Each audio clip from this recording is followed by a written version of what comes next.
this video, we're going to learn how to create a saved audience that can be utilized for your Facebook ad campaigns. To begin, you'll want to go to business.facebook.com, and in the search business dialog area, you're going to want to type in audience. You might get a drop down for audience insights and audiences. Choose audiences.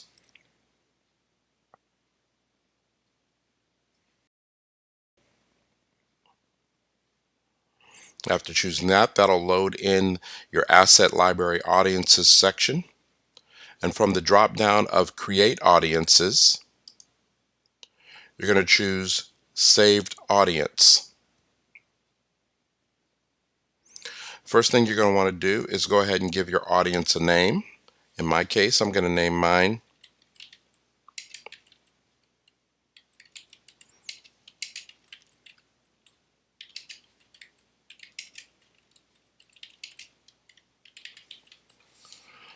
Okay. After you've chosen the name for your saved audience, you can you can skip past custom audience. That'll be in a later video. But now let's look at if we were going to want to go after people that live in the location, which it currently says people whose homes is within the selected area. If you say everyone, this will be people whose homes are most recent location is within the selected area. People recently in this location, people whose recent location is within the selected area, and then people traveling in the location are people whose most recent location is within the selected area, but whose home is more than 125 miles away from that selected area. So that's how they determine if someone's traveling in a location. You have to be at least 125 miles away, okay, from where your base home is. In my case, I'm going to go ahead with people who live in this location. And I'm going to start my location at Homestead, Florida. And then I'm going to begin to narrow my audience. I don't want my potential reach at the moment. If I did nothing else, I'd reach 150,000 people. That's not what I'm looking for. And this is definitely not the age group that I want to go for. So I'm going to I'm going to take the age group. Actually, I'm going to up it a little bit. Let's go for 25 years of age and older. I'm going to look for all genders, men and women, and then I'm going to turn around and I'm going to start to put some interest category. I like to target Chamber of Commerce, people who have an interest in Chamber of Commerce. So I immediately, after I select my first criteria, go right back up to the top to see how many people that is. Now I like to create an audience that I can circulate my message to multiple times. Therefore, I don't like to build really big, giant, audiences of 10,000 and 15,000. A simple rule of thumb, try to build a campaign strategy that's going to let you circulate your message to people at least 3 times and above, 3, 4, 5, 6, even if you go for 10. Once you get that number, take the number of people that you plan to reach and then multiply that out. So I'm going to pull up my calculator here and let's take a look at that. I'm going to keep my calculator handy here and keep it in front of us so that we can run a little bit of math.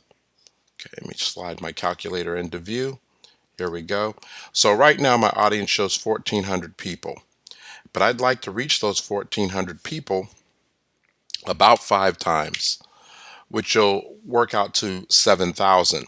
Now I'm going to pay about 1 cent per reach, which equals about $70. And I'm going to think in terms of a 30-day campaign.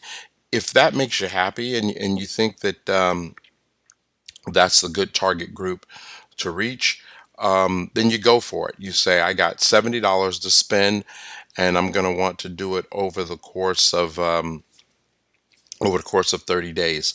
Now, do note that in driving traffic to your website, your minimum investment is going to be $5 per day.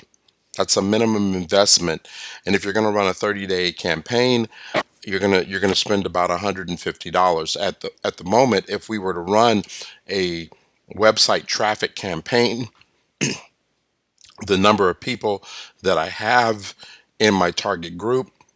And if it was 150 bucks, I could really hit these people probably about 10 times easy and not go outside the campaign.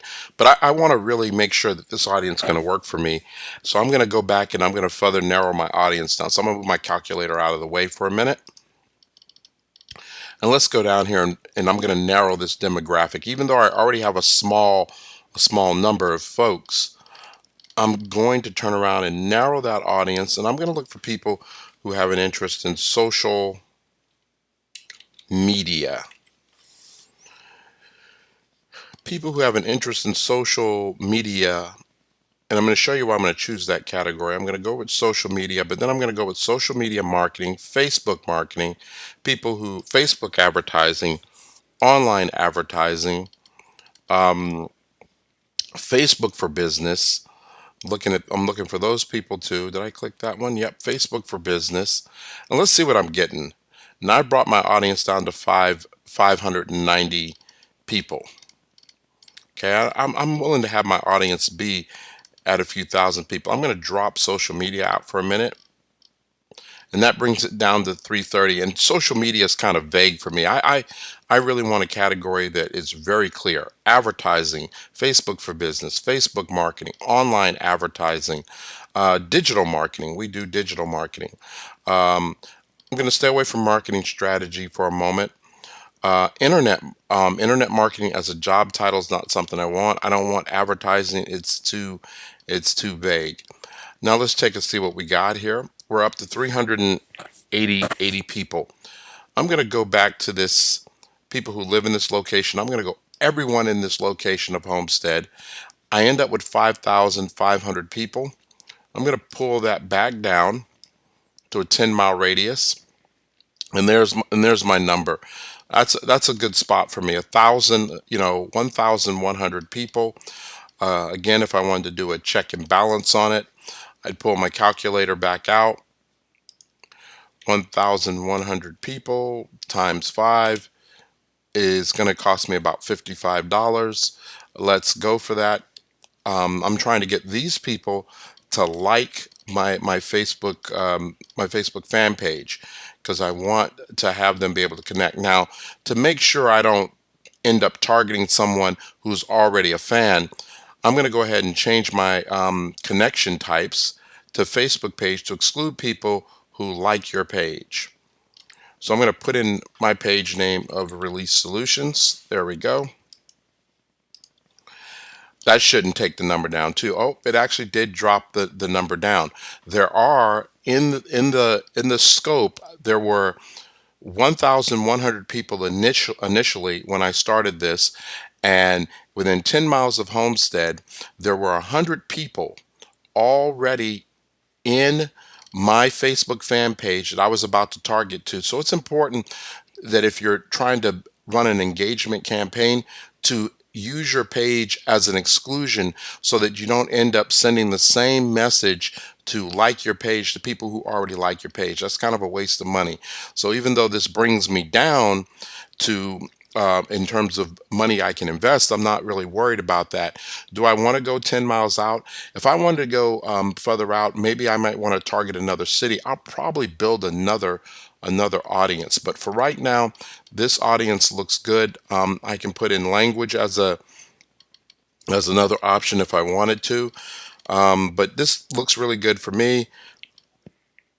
I don't need to further narrow this down, so I'm going to go ahead and choose create audience.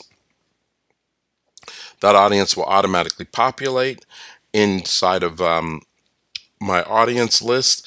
I'm able to take this audience if I want to, because I just noticed I put this audience list in the wrong place, but I'll still have access to it.